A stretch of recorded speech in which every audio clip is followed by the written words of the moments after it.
Working 12 hours a day is not easy. Working from dusk till dawn, from 6 in the afternoon till 6 in the morning, but somebody has to do it. And that somebody is us. Work is not just all about the money. It's something more. And it's not just cleaning the HVAC units, but providing a fresh, safe, and clean air to breathe.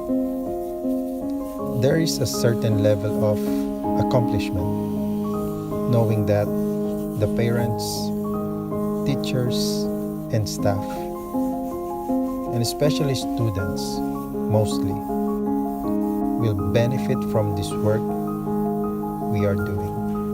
And that's what inspires us to do more, to be more. And we will never stop until the job is done. That is our commitment and what we are made of. As we strive for excellence in what we are doing. I admit it's hard work, but work becomes easy when everybody is working as a team. And after a long night, we just laugh and say, let's do it again.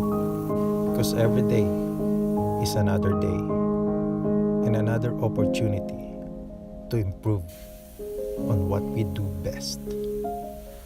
Hey guys, it's almost about 6 o'clock in the morning and it's almost time to go home.